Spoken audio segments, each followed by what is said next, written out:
resistant training. We hit workout. Resistant training කියන්නේ මේ weight system එකනේ. ඔව්. තා hit workout. මේ දෙකේ මොකක්ද වෙනස? මේ දෙක දෙකක් නේ. ඒකනේ නම් දෙක උත්හැවිලා තියෙනවා. මොනවාද මේ දෙකේ වෙනස benefits මොනවාද? අපි resistance training කරන මල්ලේ 5 එක damage කරා. 5 එක damage කරා muscle එක ලොකු වෙනවා. muscle විශාල කරගන්න තමයි muscle එක හදාගන්න අපි resistance training කරන්නේ. high intensity interval training. අපි hit කරන්නේ අපේ හෘද වස්තුව වෙනවලු ශක්තිමත් කරගන්න. ඒ වගේම රුධිර සංසරණ පද්ධතිය වේගවත් කරන්න. ක්‍රමානුකූලව කරන්න. ඒවල ඔක්සිජන්. ඒවල අපි කරන කෑම පෝෂණය.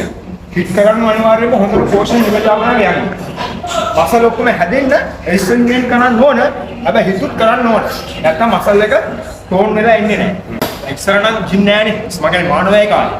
ජිම් යන්න ඕනේ නැහැ. කැලේකට ගියා දඩබැක් කරනකොට මෙන්න මේ වගේ. මම උදාහරණයක් කියන්න එක්සැම්පල් එකක් කරනවා මේ වගේ. සෙකන්ඩ් වෙනවා. ඒතකොට මේ වගේ දවා කියන්නේ මේ වගේ අපි මොකක් කරේ බඩලා ගන්න වෙනවා. මේ වගේ. මේ එස්. මේ වගේ.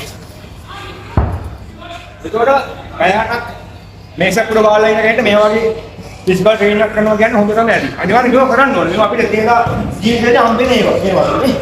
බඩලා ගන්නවා. යස්. මේ වගේ. අපිට ඉතින් මේ වගේ ෆිසිකල් ට්‍රේනින් ෆිසිකල් මේවත් කරන්න වෙනවා. ඒතර අපි ඒවා අපේ ෆිට්නස් එකක් තියෙනවා. හිට් එකකින් කරන්නේ මේ වගේ ඒවා එක පෙළට. නෝ බ්‍රේක්. එතන මේ වගේ බාරයි සිටි. මේ වගේ බාරයි සිටි කරන්න පුළුවන් මේක. මේවා. එතන මේ වගේ නේ අපි අරගෙන සාමාන්‍ය මොකද දෙල්ලන්න උමන ආයෙත්. ඒක දෙල්ලන්න උමන ආයෙත්. මේ වගේ අපි එදිනෙදා හම්බෙන ෆිසිකල් ට්‍රේනින්. ඉස්සරෝව කැලේ ගිහනකොට අපිට මොන වෙනවද? දැන් ඒව නෑ. හැබැයි පැයකට ප්‍රතිකට උඩට ඉඳලා මේ වගේ වර්කවුට් එකක් කරනවා නම් හොඳ ෆිට්නස් එකක් වගේම හොඳ බත් සෙවුෂන් එක ගන්න බෑ වගේම අදිස්සේ තාප්පයක් අඳිනවා ඉස්සරහින්. තාප්පයක් පයින් වුණා. මේ වගේ එල්ලෙන්න ඕන. මේ වගේ එල්ලෙන්න ඕන. මේ වගේ එල්ල අපිට වර්කවුට් එකක් කරන්න යනවා අපි. අර ජිම් එකේ පොඩි ටුවර් එකක් යනවා රටේම. ඒ වගේ. ඒ තමයි හිට් කියන්නේ මේ ටික එකට ගහන්න ඕන. නෝ බ්‍රේක්. ඉක්මනින් ගහන්න යනවා වගේ හෘද ස්පන්දන වැඩි වෙනවා. මම කියන්නේ සාමාන්‍ය විනාඩි 30ක් ග්‍රවුන්ඩ් එකේ හරි ට්‍රෙඩ්මිල් එකට ඇවිදිනවට වඩා. ඒකට අපි යන්නේ මොඩරේට් ඉන්ටර්වල් ට්‍රේනින්. ඒ කියන්නේ හෘද ස්පන්දන එකම ක්‍රම එකකට යනවා. ඊටතර හොඳ ග්‍රවුන්ඩ් එක යනවා නම් මේ වගේ පොඩි පොඩි මූව්මන්ට්ස් ගන්න. පුෂප් එකක් ගහන්න කියන්නේ පොඩි ජම්ප් එකක් ගහන්න කියන්නේ. ඒකේ හෘද ස්පන්දනය වැඩි වෙනවා.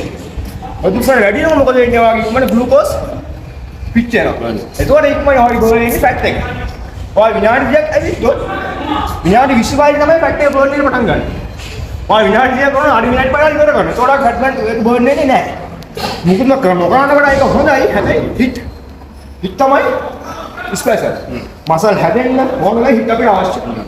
ඒකින් ඉඳන් මේ වගේ වර්කවුට් එක සාමාන්‍ය ඔෆිස් වල අර කරගෙන ස්පෝර්ට්ස් කරන අයට මේ වගේ වර්කවුට් කරලා එක්සර්සයිස් කියන්නේ දෙකම කරන්න. හිට් එකේ ඉන්න හිට් කරන්න.